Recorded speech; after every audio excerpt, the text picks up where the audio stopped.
So here we are. Thank you very much for staying with us. We are now launching the second panel, which is entitled Disinformation in Times of Crisis.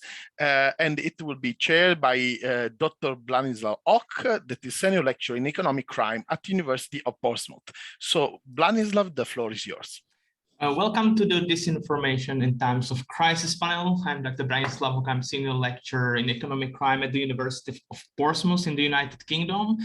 And today I will be moderating the panel. We have a set of excellent speakers today, and I really look forward to learning from them. So please let me introduce you Hélène Papper, who is the Global Communications and Advocacy Director for the United Nations International Fund for Agriculture Development.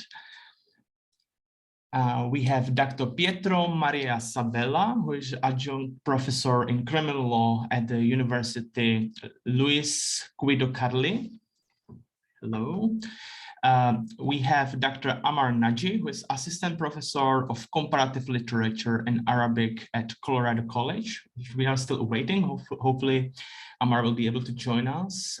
We have next Goran Georgiev, who is analyst at Security Program at the Center for the Study of Democracy in Sofia, Bulgaria. And we have Dr. Eliana Lauretta, who is Assistant Professor in Finance at Coventry University in the United Kingdom. Dear colleagues, just want to let you know that our panelists will be happy to consider your questions after the set of presentations and our discussion in between them. So if you have later on questions, you can prepare them as we go, but you can just raise hand, and we will be able to consider your question. So without further ado, I would like to invite Hélène Papper for the first presentation. So Hélène, I will just share your slides, and floor is yours now. Thank you very much, and good morning, good afternoon, good evening for those joining us. It's a real pleasure for me to be here with you today to speak both about misinformation, disinformation, both which are at the root of many ills in our society and a true danger to peace, security, and overall survival. But before we get into the crux of it, I wanted to very quickly share with you how I became so passionate about this topic. You see, I grew up moving from country to country, culture to culture. So very early on, I remember being shocked about what kids in the US would ask me about or tell me about when they found out I was French, and vice versa, what people back in France would tell me about Americans, but also later on about the mischaracterizations around religion, about in the end how little people knew about each other, about how what they consumed in terms of news, information, books, films, series, shaped their image of the other, the one they actually don't know much about. In the end, stereotypes, which lead to shady behavior, violent behavior, are fueled both by simple information and lack of education in the matter, but also fueled by intentional disinformation. Next slide, please. We actually saw, it's the slide right before, we actually signed the introduction to the conference. Both terms are often used synonymously, information and disinformation and misinformation, yet they're quite different. But both actually date back to probably as early as mankind. Though misinformation actually first pops up in print back in the 16th century, and disinformation comes out officially in the public 1955, after World War II experts started discussing how propaganda was used to spur hatred, anti-Semitism, and xenophobia.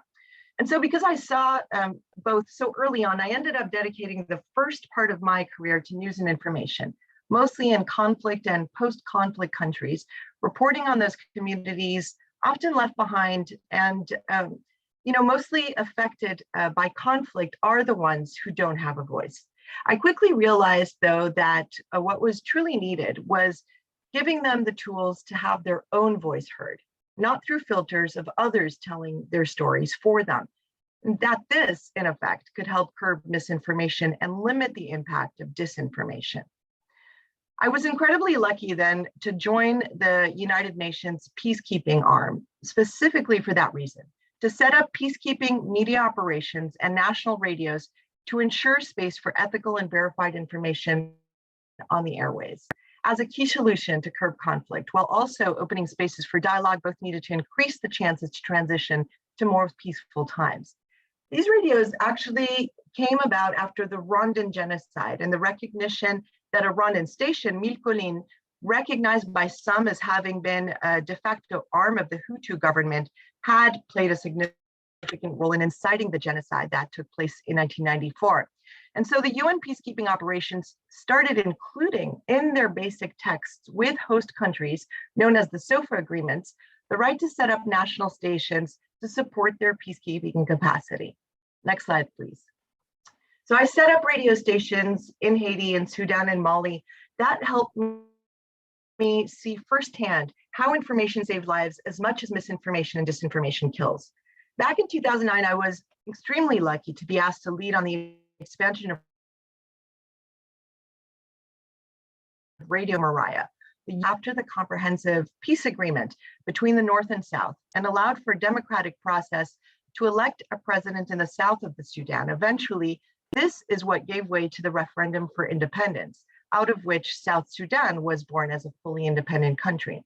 And so our radio was based on a key principle, which was to help the youth who had forcibly been engaged in war to move from violent behavior to peaceful behavior by using their voice instead of weapons. We trained over 120 child soldiers to replace weapons with microphones and become the conduits for what people wanted to see happen in their country.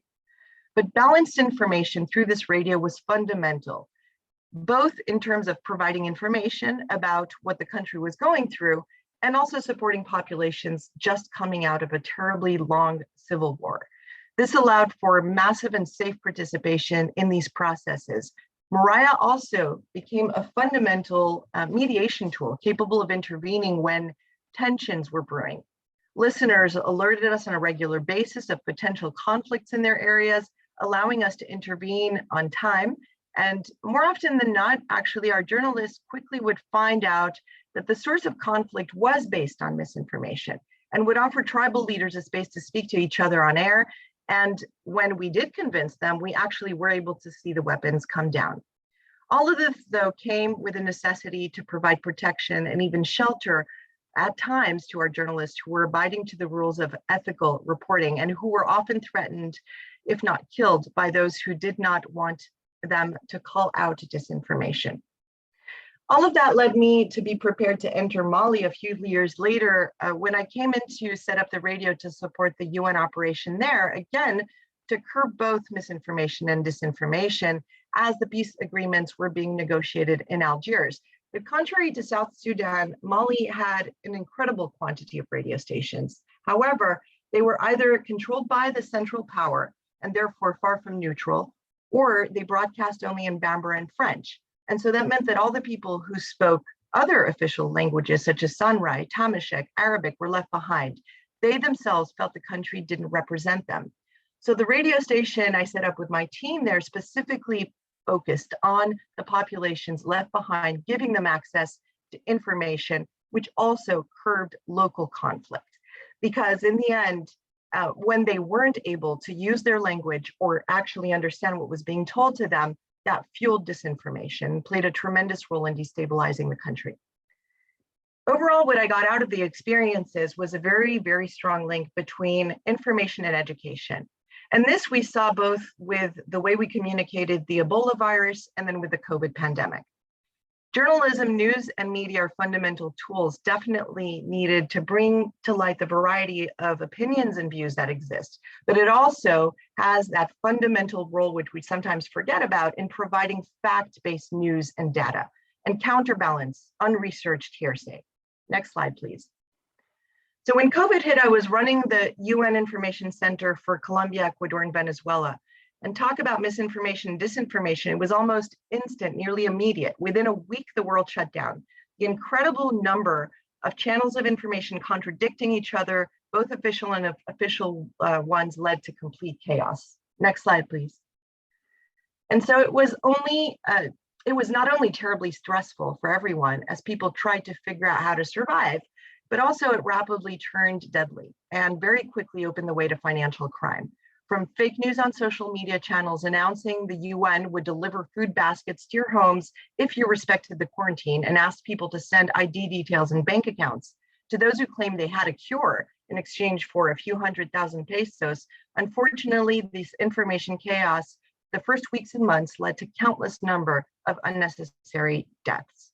So we quickly launched fact-checking tools, verified information networks to try to counter the chaos, using all channels to do so, and with megaphones on motorbikes and trucks to reach the most remote communities in the Amazon. But obviously, the disinformation plagued the globe. And the UN launched a massive campaign called Verified, which then became Pause, to remind people to pause before you share, to remind people to check the source of the information. Next slide, please. The silent pandemic of disinformation and misinformation, leading to countless numbers of deaths, became less silent. It became more urgent than ever before to deal with this as a global and worldwide issue. It also became quite obvious that through the birth of the internet, followed by social media, the notion of verifying sources of information needed to come back to the forefront.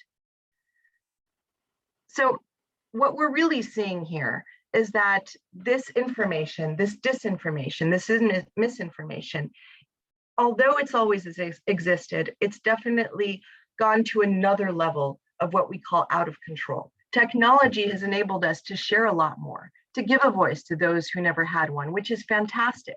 But it's also opened the door to something we don't really quite know how to answer to yet, and don't really quite know how to control without impeding on the freedom of speech. So with that has come the biggest question: how can we now filter? Next slide, please. The educational sector must be mobilized to educate our youth on the concepts of information and sourcing, on what is official and fact check versus what is opinion versus what is straight out manipulation. This is not a side issue. It is a core issue. Disinformation and misinformation kill. They usually are what ignites that first spark, which, if left untended, fuels conflict, fuels war, fuels and leads to death. It actually always has, but it is now much more uncontrollable than ever, as I've said. So we all have that role to play. We must speak up about it as we're doing here. We must pause before we share. We must take responsibility, both individually and across sectors, and work to give a new space to verified information. If we all take this seriously, we can make a difference, though. So let's make sure we don't slip into censorship.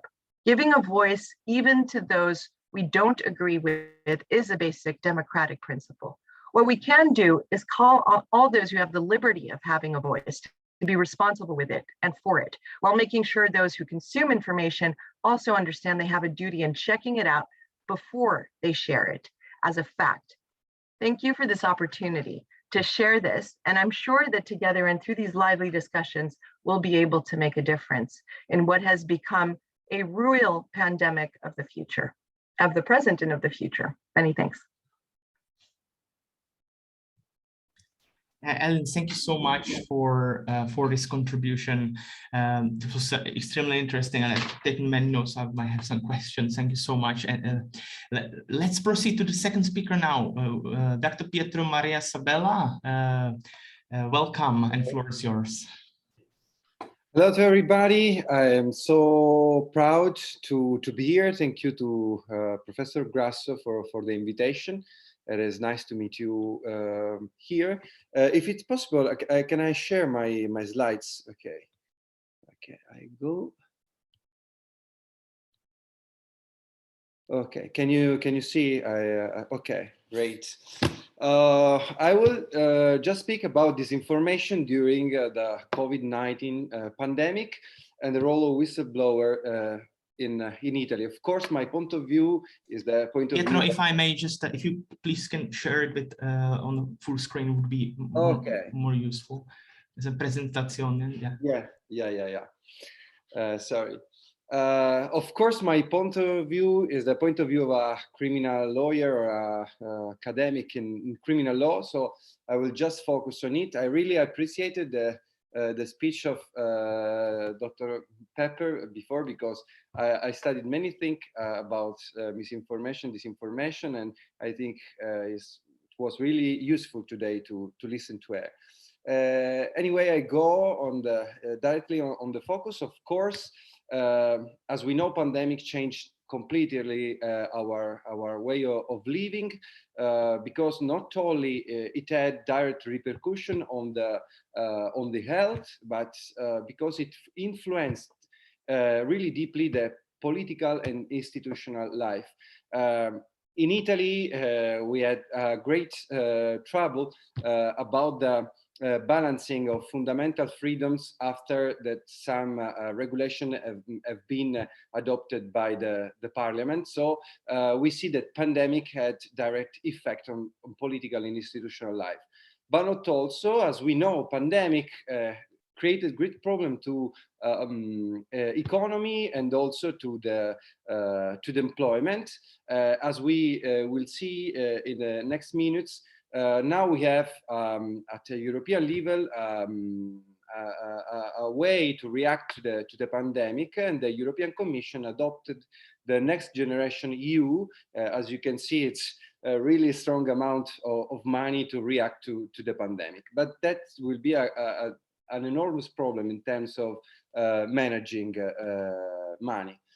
In this period, since the beginning of the pandemic, we have seen that the media played a central role in describing pandemic in all its facets and in defining direction of individuals, communities, and governments.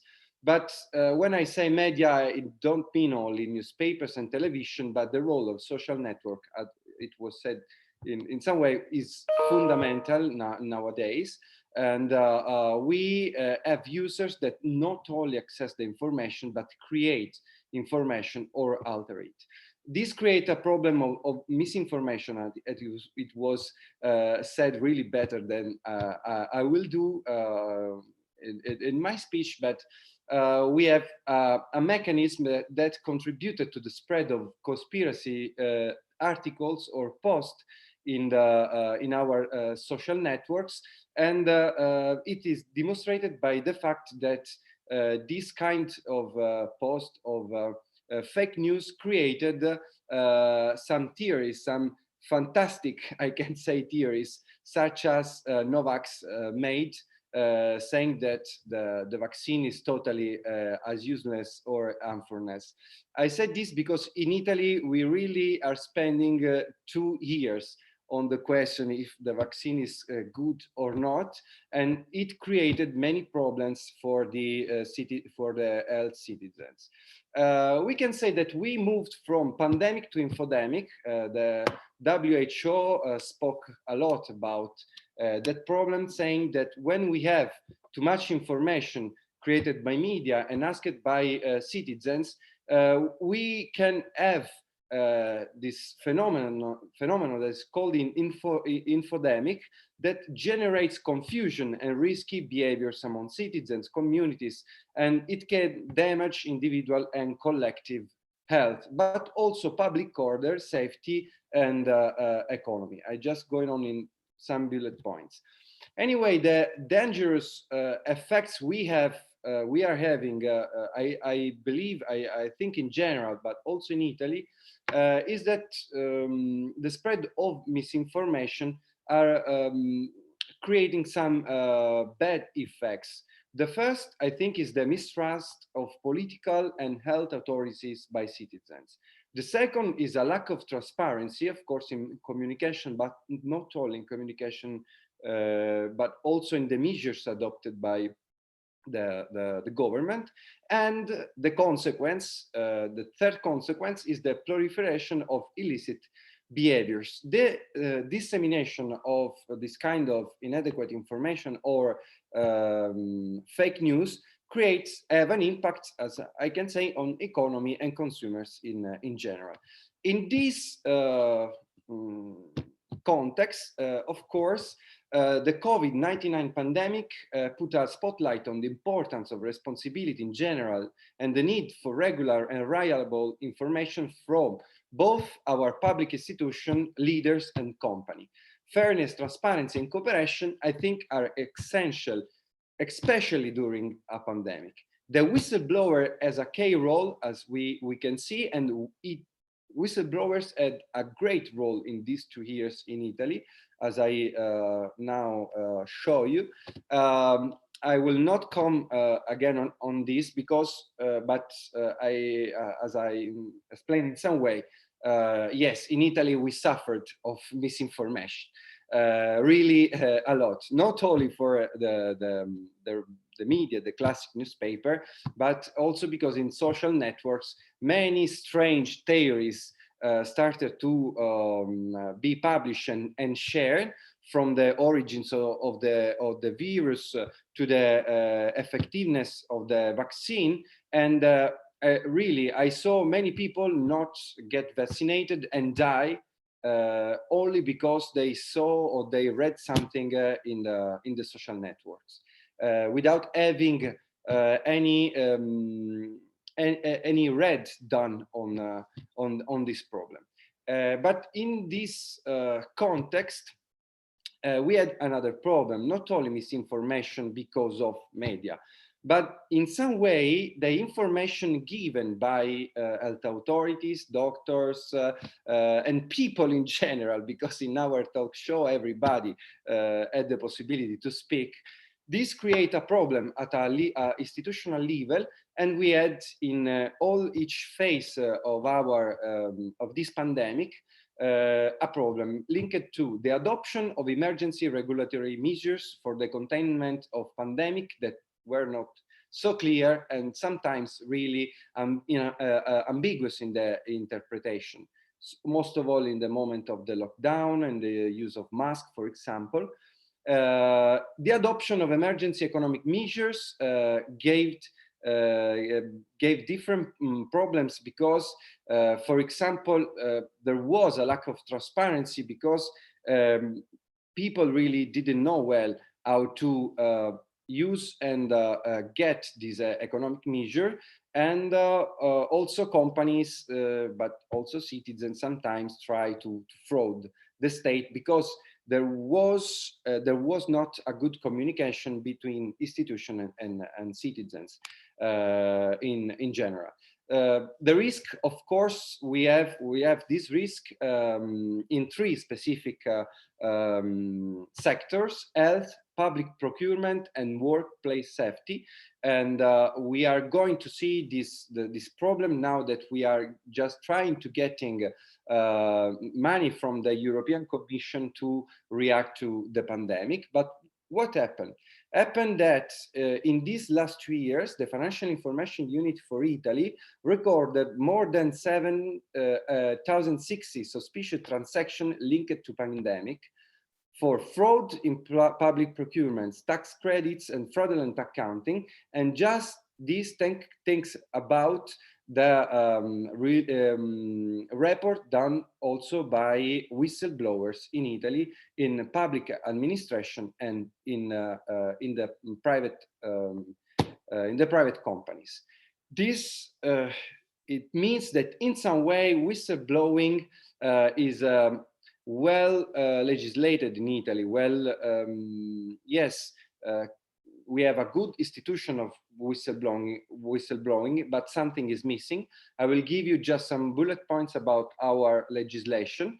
Whistleblowing has been introduced in 2012 thanks to Severino law, but at the beginning it was only focused on the protection of employees in the public administration, and employees had the possibility to report some illicit conducts to for example, the anti-corruption authority or the hierarchical superior. And of course, since from the beginning, they had a guarantee, and of course, the public administration could not adopt discriminatory measures, dismiss or fire a whistleblower. But only in 2017, we had the application of the same legislation also to the private sector. Of course, the law prohibits reprisal, relocation, dismissal of the employee who has made the report. And through this legislation, we are trying to protect both the good performance of public administration, the prevention of the offenses this company, and also the freedom of expression. There is a problem nowadays. Even if we had 7,000... Pietro, I'm sorry, if I can please ask you to start concluding. Yeah. Today, there is still a huge lack of awareness about the existence of this institute, and a strong fear by people of making use. We have going to adopt this directive that will help us a lot. Is a directive given by the European Parliament of 2019 that, of course, will help companies to organize in the way to guarantee really better whistleblowers. So we are, I think, in the good way, but a lot has to be done by Italian institutions to protect whistleblowers that are a good sentinel of legality, and the pandemic demonstrates that. Thank you. Pietro, thank you so much for this analysis and for this perspective from Italy. And now I would like to invite Dr. Ammar Naji. Ammar, welcome, and floor is yours. Thank you very much. And I'd like to begin by thanking Dr. Grasso and also someone who introduced me to the group, and that's Mary Inman. She actually came to the to visit us here in Colorado, and she came and gave a presentation, a wonderful presentation about whistleblowing in the United States, and given the work that she's been working on. So first, I'd like to share my screen and let me know if it's not coming across. Okay. Is that, do you see on your side? Is it working? Good. Great. So I'd like to begin. So what I'll be talking about, so my background, first I'll talk about my background quick. I specialize in the study of global narratives, world literature, but also come at it from the academic research-based perspective. And given the work that I've been doing, working on in Yemen, specifically studies that look at the way media is used. Disinformation is actually disseminated in the case of the Yemeni crisis. So given the fact that we have a very short time, I'll be talking about specifically about what I describe in this presentation as the weaponization of media, disinformation in the current war crisis in Yemen.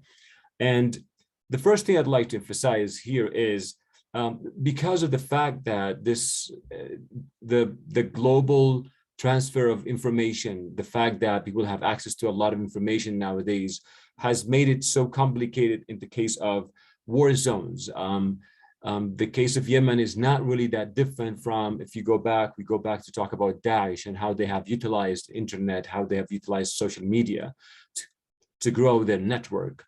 But the difference in the way we address or the way we approach the issue of Yemen is we're dealing with two different entities. One side is the Houthi militia that took over the country in 2014, and the Saudi-led coalition. And so what I'll be talking about here is focusing on maybe one aspect of that, and that is specifically how the war that we see and we have been reading about is also, there's another aspect of it, and that's the cyber war that has been going on, that's had been developing in its various forms, various ways. And I'll give an example of two if time allows in this case. So what is my main emphasis in this presentation?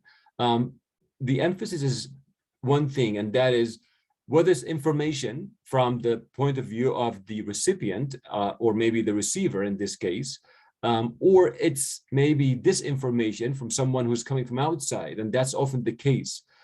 Someone reading it as being kind of falsehood information.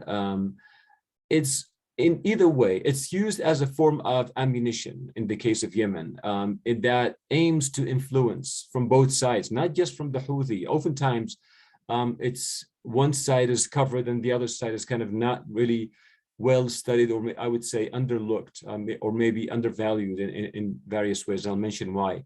So, but either way, this type of information or disinformation is used as a form of ammunition to influence, one, public opinion about the war, and two, who's responsible for this magnitude of this large-scale humanitarian crisis. And you probably know, because of this war, we lost more than 400,000 people and over 4 million that has been displaced in the context of Yemen.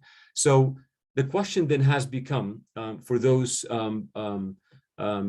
those coming from outside the context of maybe coming to actually do research on what exactly is being transferred, what exactly is being delivered, conveyed, and what type of disinformation do we have access to, and who gets to say this is disinformation versus saying, well, no, this is reliable information. So again, who has access to this measurement tool that we've been using, whether it's from the local to the global, to the transnational and the regional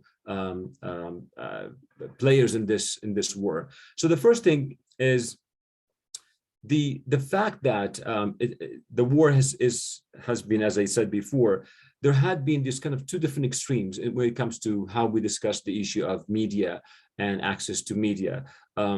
There had been a lot of research on what is now described as digital harm, and not only showing the efforts to mitigate the spread of COVID, and I'm really happy that Hélène has mentioned this, and also Pietro has mentioned the fact that there's some sort of an infodemic that had been involved in this process of reading the information and trying to sift through all of this, the influx of these kind of commodities that are coming to us from different perspectives, but they do actually impact us in ways that emphasize, or maybe they show that the infiltration of information in the case of Yemen does not only disseminate a false narrative about this political conflict through the use of media and media outlets and platforms, as I will show one or two, but also the fact that they're both, not just one side, both of them are responsible,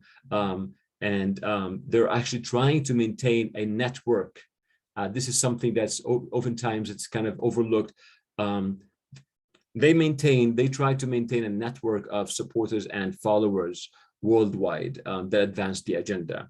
And an example of this has been said before, like in the case of Daesh, and I'm not going to get into that, but in the case of the Houthis, for example, and I think I'll do one of them, not two of them, because I don't think we have the time to go to the next one. But for example, if I just look at the history of how the Houthis have been using information since the time they took over the country, is the first thing, the fact that they have controlled internet and access to what was that time was in 2014, Yemen, as Yemen is basically the government's dedicated international telecommunication company that had been providing internet to users in the country. So after taking over Yemen's capital in September 2014, the group gained control over Yemen Net, which is Yemen, and also other telecom providers based within the city itself, the capital. In 2018, they also seized control of the dominant mobile provider, MTN Yemen.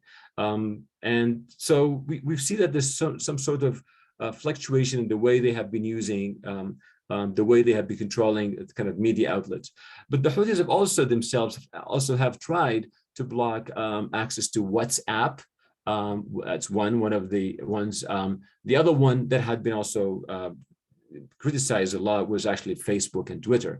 And the most recent development that we've seen is the influx of what I would like to describe here is Zamil poetry in the form of YouTubes. And I'll show one very quick here. So what are these? These are chanted war poems that appeal to the broader public due to their motivational and melodic impact. They also used to kind of create this feelings of chivalry, victory, and independence. And I'll show one. This is a thumbnail. This is really interesting that there's a lot of thumbnails that have been used. For example, this is on YouTube. I'm not going to look into it, but open the link, but if you look at it, you think that gives information about the pandemic, but in fact, it has a lot of hidden messages that talk about, look at this war situation, how the Saudi-led coalition is impacting us this way, and it's very melodic. It's kind of motivational. It creates this sense of reaction by from the receiver. Another example is also the visualization, the kind of the visual orchestration of this caption, very interesting caption that shows on the right-hand side, the Secretary General of the United Nations, Secretary Council, as deputy pirate with the piracy-themed logo centered in the UN flag. And right after that, you have another one that also shows former US President Donald Trump as Pirates General backing the Saudi-led coalition against Yemen's and position to the right, foreshadowed, as I said before, Secretary General of the United Nations.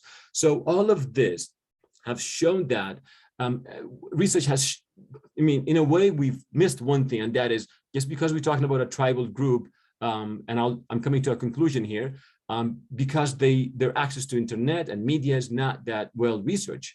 We had this presumption that the Houthis they're not savvy when it comes to internet, and that's not right.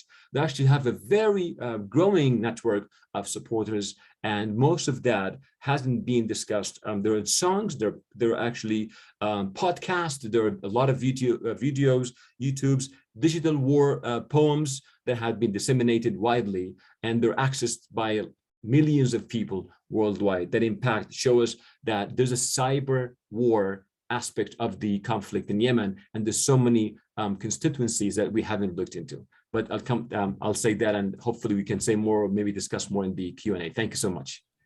Ammar, thank you so much. And I really start thinking like it's a weapon in the war, and then maybe can this be legitimate to some extent, but maybe it's for later.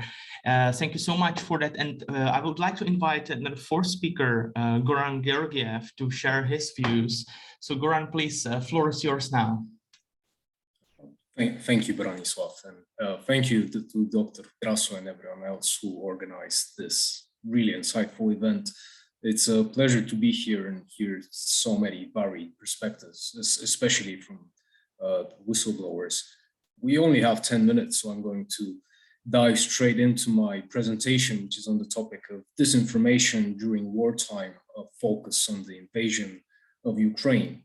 So of course, we're going to continue talking about disinformation, but move our focus to the war in Ukraine. And specifically, we'll try to answer the question of how the functioning of disinformation has changed or changes from moving from a context of predominantly asymmetric or smaller scale conflict to a context of a full-scale invasion, really, with high intensity conventional battles, kinetic battles being waged across Ukraine.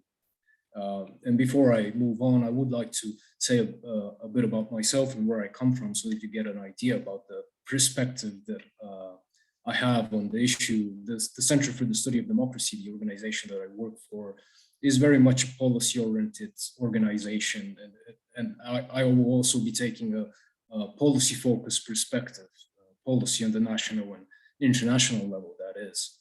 And before we move on to talking about the differences in the functioning of disinformation from one context to the more escalatory one, we should look at the social and political reactions that people have had to the invasion. We need to look at what we're working with, essentially.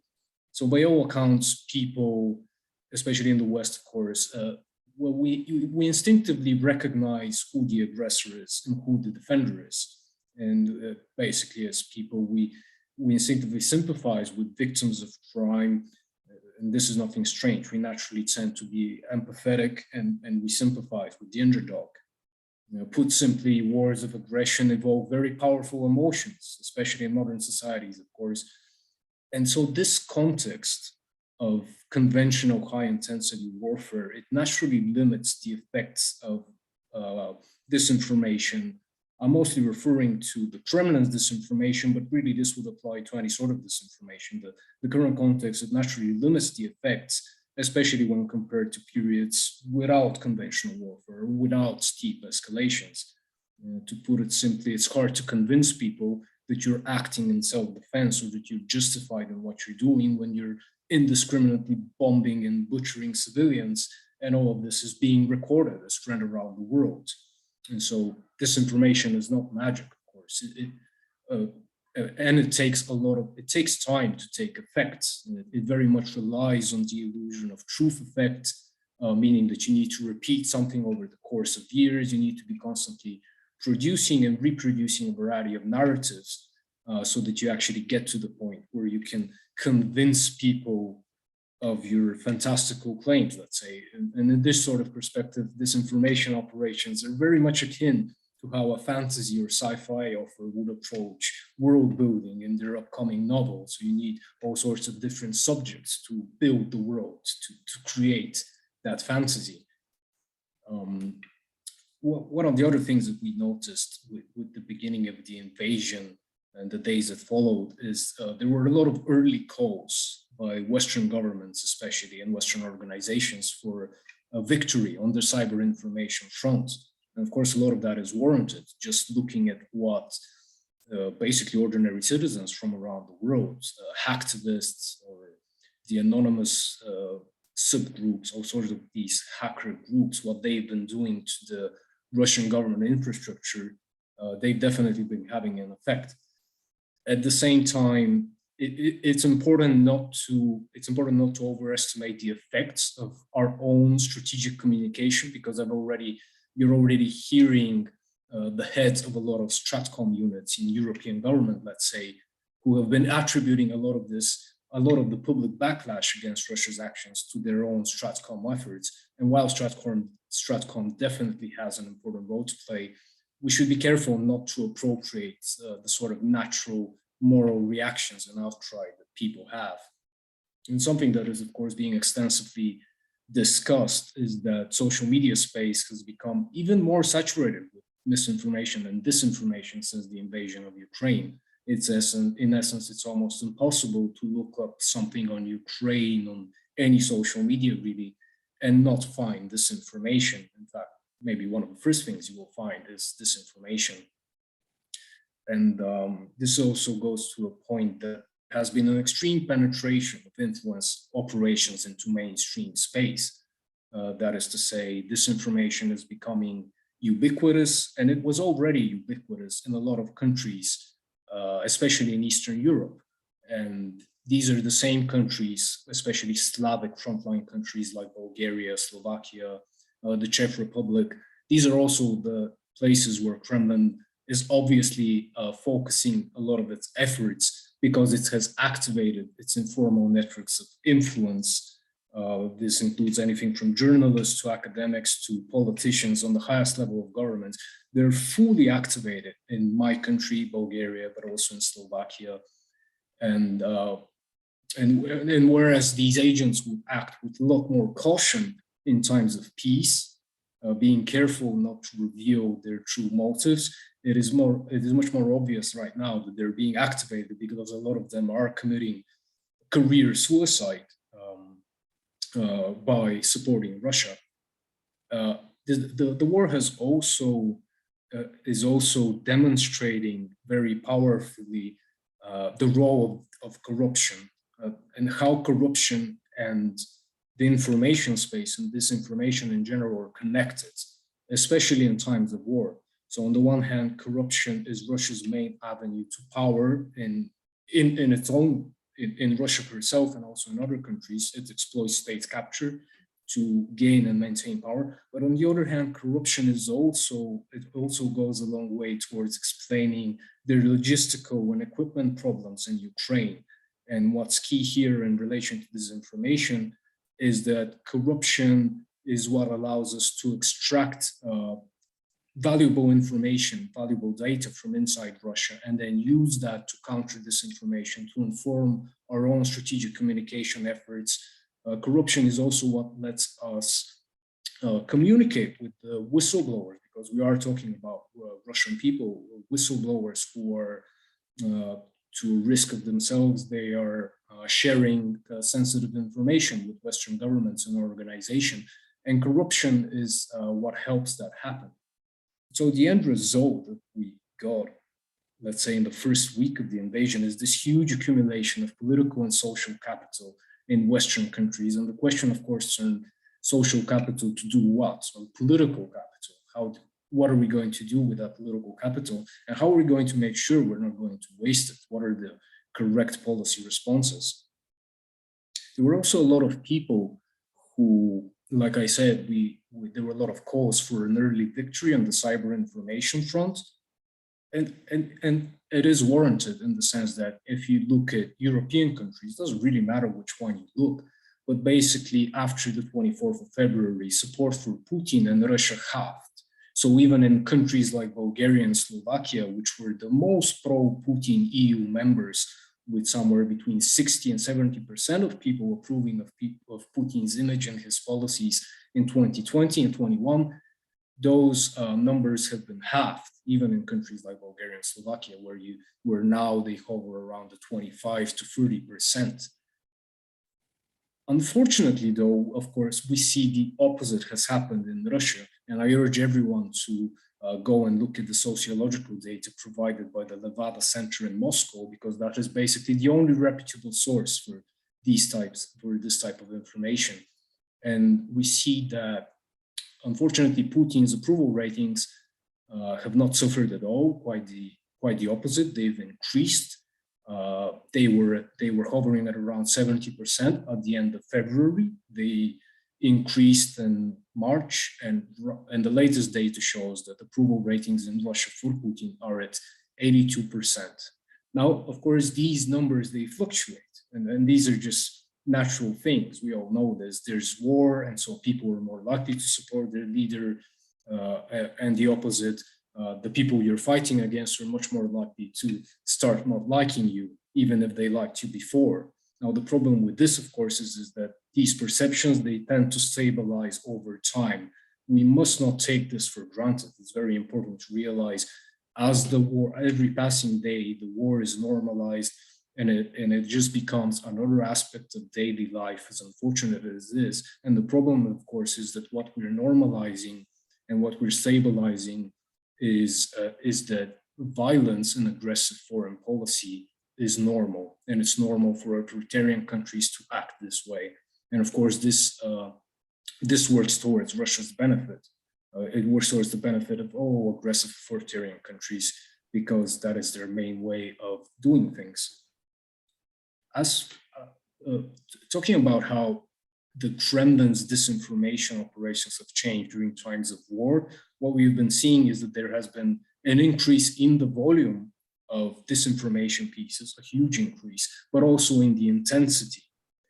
So the language is much more explicit, it's dehumanizing, outright dehumanizing to the people of Ukraine, but also Western societies in general. So what we've been seeing is that there has been a decrease in the sort of background disinformation that we're used to. You know, NATO is bad, it's being aggressive, just generally speaking. There's been a decrease in that, and a huge increase in focus on very specific military and strategic aspects of very specific battles and events. There's also what we're also seeing. Thank you so much. And if you please could just conclude with 1 or 2 sentences. I will conclude.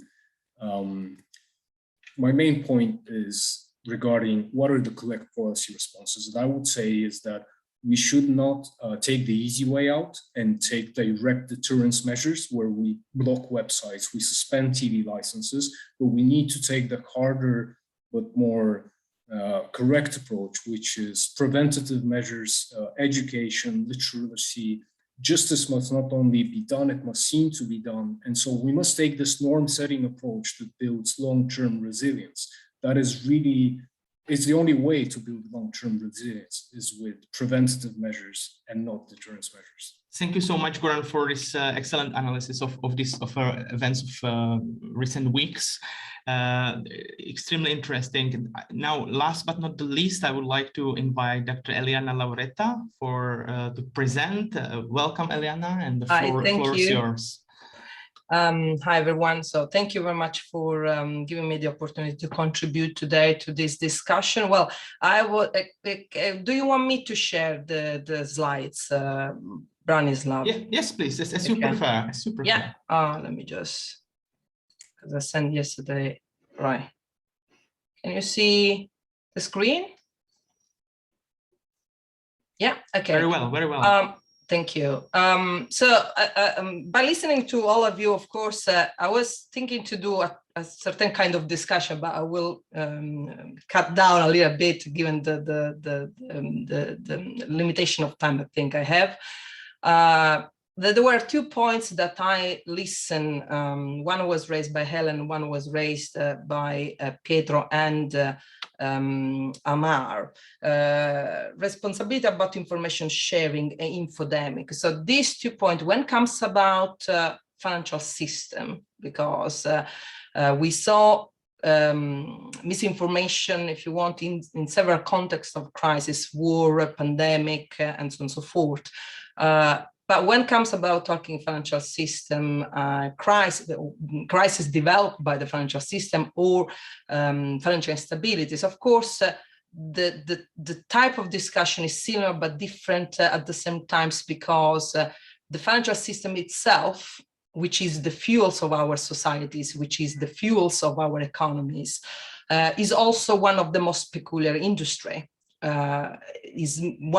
always have to remember that among all the businesses, banking, financial industries, in general, financial services providers are a very peculiar type of industry or sector, which the main good is money and pulling money into our economies. And there are 2 elements when we talk about misinformation, disinformation, and so on and so forth, which we cannot underestimate, which is perception, or what I call misperception. So let me just move the slide on. When we look at financial system, we need and the potential power that financial system and financial markets have to destabilize our economies, destabilize our societies, as we saw during the financial crisis in 2007, 2009, is to ask to ourselves if there is a difference, if you want, in between misperception and misinformation, how misbehavior of the agent is actually influenced by misperception, or is instead influenced by misinformation, or by the combination of both elements. Personally, I believe that the combination of both elements is playing a major role out there in what we saw during the financial previously and during the financial crisis, after the financial crisis, and what is still working underneath without even necessarily have a complete awareness at the moment. So the financial system has changed today form, but hasn't changed the core of its or if you want, its own soul. So the same issues that were pre-financial crisis there are still there, and the risk of facing any moment another financial crisis, any moment of the fact that our system is so interconnected to put at serious risk our economies and our financial system to be very fragile, like what we see in sharing information globally about the pandemic makes us all fragile. So we have such complex networking at all levels, which is including in this also the financial system, that makes our system today much more fragile than it ever was in the past. Of course, we cannot blame globalization, we cannot blame innovation, but when it comes to talk about financial crisis, of course, innovation, this is what we saw during the 2007-2009, innovation played a major role, and it became extremely important to understand how what I would call the nexus between perception, belief, so the development of what financial agents actually believe, perceive and believe, construct as beliefs as a thinking process, then to act when it comes about taking exposure, risk in the market becomes extremely important. Currently, we are working on project research, which is called the PREFIN, Perception in the Financial System. And during this project, we are trying to analyze how the misleading perception can lead to distorted, diverted beliefs, and which eventually can lead also to underestimate financial risk, undertake risk-taking behavior and decision. And of course, in this connection between perception, belief, and behavior nexus, how innovation can exacerbate or understand how innovation can exacerbate this spiral in taking good behavior, bad behavior became extremely important. I wanted to show you here an example what I'm saying, just to give a clear idea. In PRIFIN stands for perception of risk in the financial system, and is an interdisciplinary research we are conducting here conjointly with my research team. We took a sample of students. This is a project, as a pilot project at the moment. All the students were students that were studying finance subjects, so they were, if you want, educated in the finance subjects. Some of them had also some experience in the financial industry. And we exposed them to two potential scenarios, where in these scenarios, we provided them with specific information. However, one scenario was with the information that are leading, or if you want, are providing a more risk-taking environment, while the other scenario was providing a more risk-adverse environment, or if you want, an environment where the perception of risk and the real risk operating in the market are aligned. So if you want, in the first scenario, they are not aligned. There is a kind of misinformation playing the role, because when we talk about whistleblower in the financial system, we need to understand who is the whistleblower in the financial system. In the financial system, usually the whistleblower are the innovators. So there is someone creating a financial innovation. This financial innovation is adopted by someone. Usually these are the innovators, so the big fish in the market, in the financial market, which want to generate high profits, and they are starting to undertake these financial instruments, and they start to spread the idea that these financial instruments are created to generate rents, to generate profits. And sometimes these innovators are quite well aware of how these tools are structured, but not always or necessarily they are able to understand all the structure. But of course, they spread in the market the information, and other operators that are less able to process very technical information about the tools, they move their perception to what they understand, and what they understand is profit, rent, diversification of the risk, and so on and so forth.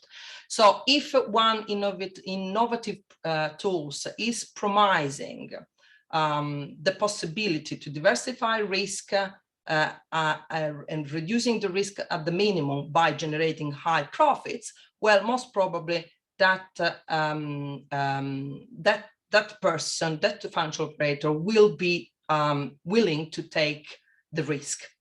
Okay, even if it's very specialized as a financial operator and will do some research. So in this case, we said to these guys, to these students, look, in the first scenario, information are very technical. You have a more expert colleague, which is potentially the innovator, the whistleblower, that is telling you that the financial innovation provided as a new tool is a very good financial tool that can help to diversify risk in the market.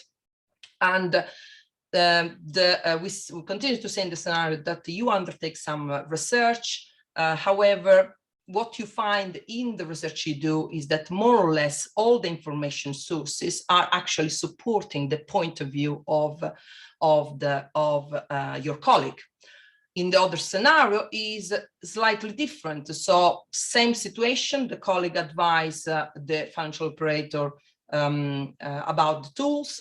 The financial operator takes some research, but instead this time is finding the source that is clearly highlighted that the potential risk is there, remains there, is quite high. There is no any indirect indication that yes, it's risky, but the probability of happening is very low. Okay, so how the information is channeled, that became, and this channel at the network level became extremely important.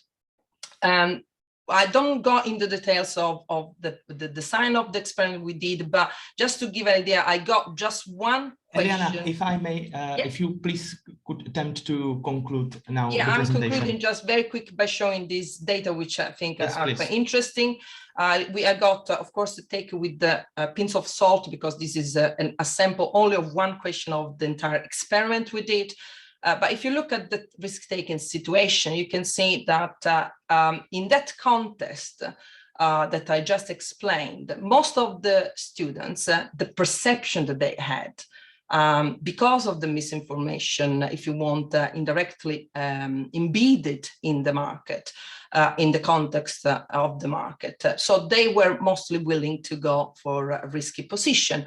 But interesting, in the second case, still we have some people going, even if they're aware for a risky position, but we have a more balanced situation. So this situation is where even if there is an alignment between perception and information, okay, still we will have people going for a risky position, but the situation will be much more balanced, and we will reduce the impact of destabilizing the financial system, because there will be a more balanced situation between people not taking risk and people taking risk, rather than what we can see in the risk-taking scenario. This is just to give an idea. So what is the lesson we bring out from what I just said? Well, that when we talk about misinformation, of course, we cannot just focus only on misinformation. So not necessarily misinformation is always aligned or happening at the same times of misperception.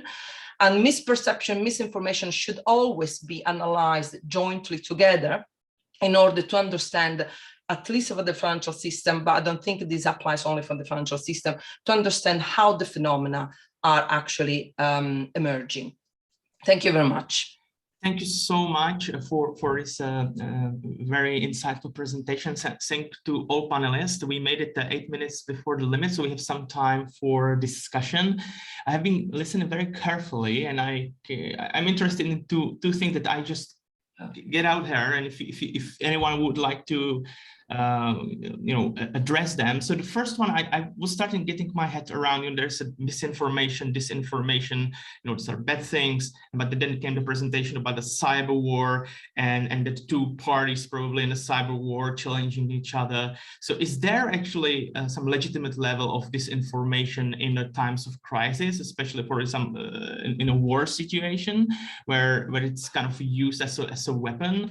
This was just what came to my mind. And a second, more general, perhaps, I'm interested in that link between freedom and free societies and combating disinformation. So do you need freedom to combat disinformation, or is it only free society can combat disinformation? So I'm just putting these two considerations out there, and please, Hélène, you're raising your hand, please. Yeah, I think it's a great question, but I think very quickly, definitely disinformation is used in times of crisis, right? It's always been used. Propaganda was used specifically to get people to abide to a certain type of positioning and stance. But I think that what we're seeing today is that the manufacturing of that disinformation, the manufacturing of the propaganda is actually at everybody's reach. We're seeing that with the conflict Ukraine. We've seen it with previous conflicts. Anybody now can edit photos, can create videos that are seamless, can actually now with the deep fake pretend, to have someone say something that they haven't actually said. I think that's what the real danger is. How are we going to counter that? As soon as we get to that next level, it is going to be extremely difficult. The deep fake, I think, is the next very, very scary step in all of this. Because if we do not know how to verify the sources of information anymore, then where are we standing? And yes, this then becomes extremely powerful and much more powerful even than guns themselves in terms of sparring on conflict. Thank you so much. Anyone else would like to follow up on this?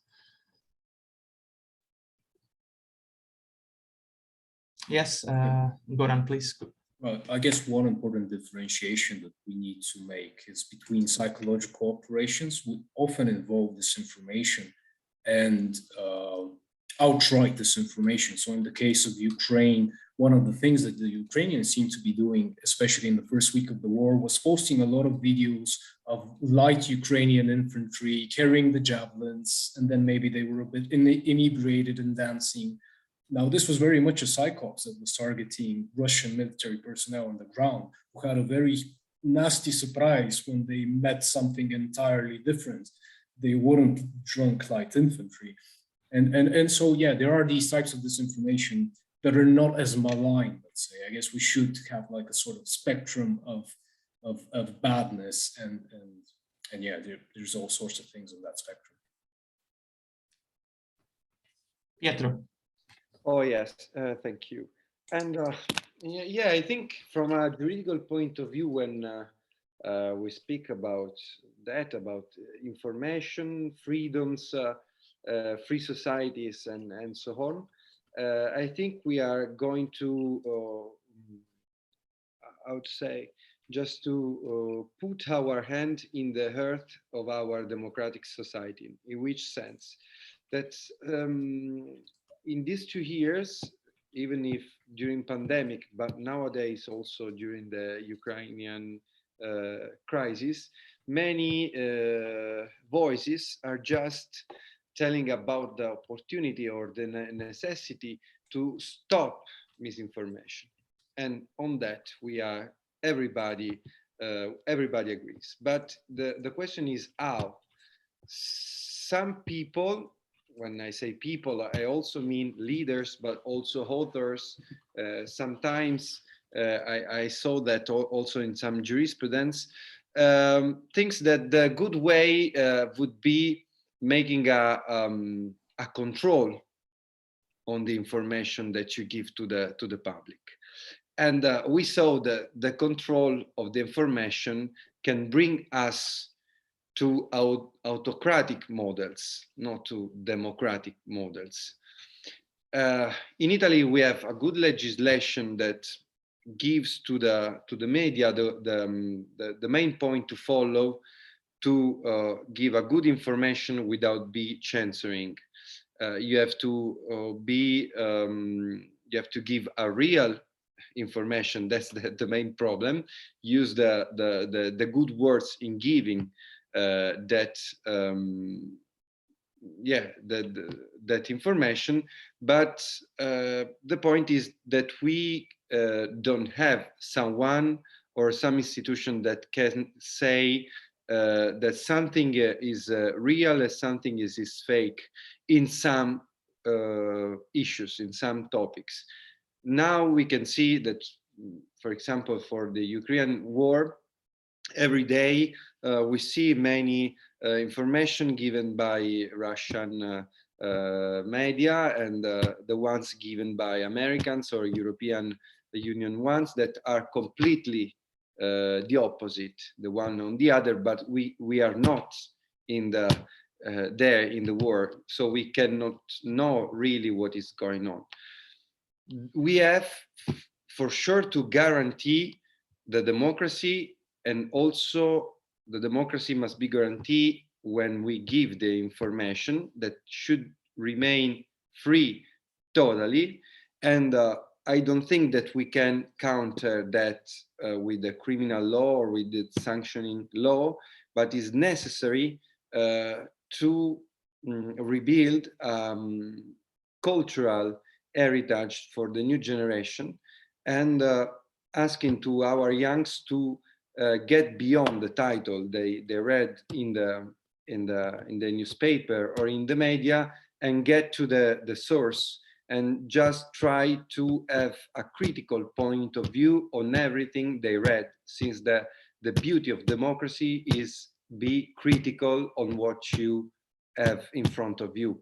I don't think we'll never, how to say, solve this problem. Maybe But if we maintain our critical capacity to understand information, maybe we can survive to this problem. Thank you so much. Hélène, you wanted to add something, and then Eliana. Yes, Yeah. just to yeah, please. Hélène, very please. short. Yeah. I want to just to somehow reply to what Pietro has raised there. How to solve the problem. The only way I see personally how to solve the problem in the future, at least for what is the financial system itself in terms of misinformation, misperception, is actually to create tools, policy tools, which make leverage on perceptions, because the only way to create different information flows is actually to work as policymaker on tools that modifies also the perception of those that are the whistleblowers, and therefore cascading different perception construction around the people. Not in terms of manipulation, of course, of public opinion, but in terms of adjusting where the balance is going too far away out of control in somehow. Hélène, please. Yeah, I had just two very quick points. One is you asked a question, your second question was very interesting as well, which was, do you have to come from a free country or a country of freedom of speech to be able to counter disinformation and misinformation? I think that, on one hand, we're being very hard on the advent of new technology and how dangerous it is in terms of the spread of that information. But on the other hand, I think what we're saying is that people are increasingly taking responsibility and looking for ways to counter misinformation, even in places where freedom of speech is not as prevalent. And that is also thanks to all of these new technologies and new opportunities.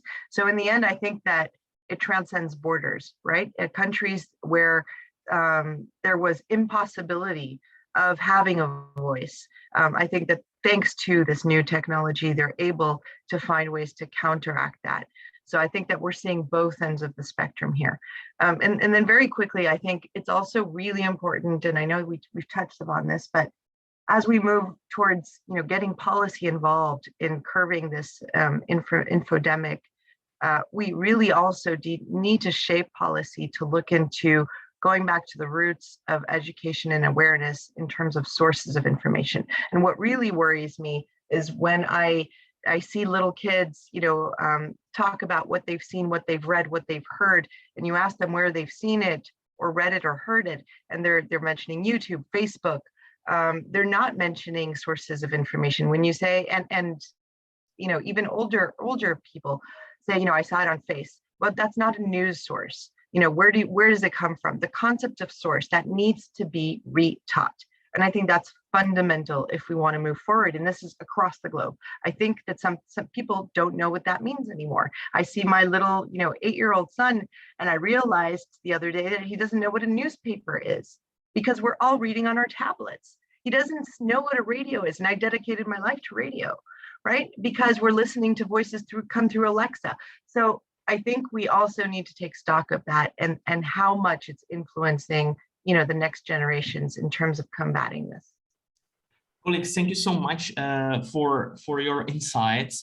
Now, Costa, I would suggest we stop recording, and I would encourage as well attendees, if they have any questions or any additional questions to contribute, so that there is a floor as well for you, dear attendees, to participate. Costa, is this fine?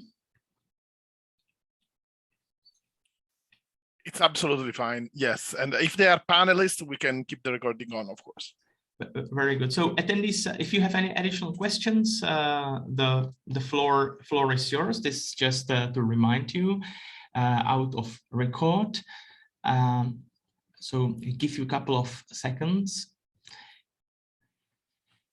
If there are no additional questions, colleagues, if you have any last few sentences to add, so that there's still space for some last concluding sentences. So I'm inviting as well our panelists to provide any final thoughts or remarks in response to each other, or just perhaps if you want to stress something again. Yes, Goran, please. So I just wanted to share this really interesting fact that sort of illustrates just how, it's not primitive, but how natural the topic that we're talking about is in the wild. Chimps, apparently, they lie when there's food around, and they lie that there's imminent danger. Let's say that there are lions coming. So the other chimps, they get food, and the one lion chimp goes and gets the food. So there's something very primal about manipulation and deception, and not to sound like a pessimist, but it will likely be with us in one form or another. Always, it's part of us, let's say. Thank you, Goran. And any last remark from other colleagues? Yes, Ammar, please go ahead. This is really interesting, especially what was said towards the end, what Hélène was trying to say too, speaking of the fact that when I teach students, and even, the fact that how do we go back to teaching them about resources, right? How do we evaluate? There had been, despite the fact that this openness of technology, there had been, I just came to know about a group that's called CogSec. So what it does is actually, it's using cognitive science as a way to study the potential impact of fake news on human cognition, ranging from misperception to untrusted knowledge acquisition, targeted opinion, attitude information, to some sort of biased decision making. It's really interesting field. I know there's a nonprofit called CogSec that looks into these from the psychology, sociology, cognition, science, neuroscience, AI, and computer science. And it's really interesting to see. It would be the next move, I think, how technology itself can dismantle the risks that come with the use of technology in the present moment, especially when it comes to wars, war zones, and the fact that how do we measure the accuracy and the reliability of all of this information that we actually reading and engaging with on a daily basis. But that's such an interesting, and I think I really loved what was said, and thank you so much all for the sharing the ideas and making us think about the idea of disinformation in new ways. Colleagues, it was an honor to be here today with you. Thank you so much. I learned a lot from you. Exciting and insightful presentations. So I would here close the session because time is up. Thank you so much. And Costa, if you want to have some follow-up announcement, please. Thank you very much, everybody. Thank you very much, Branislav, for moderating this panel. And let's reconvene for the last panel in, let's say, 7 minutes. I know that we are time, but let's try to keep track of time in the right way.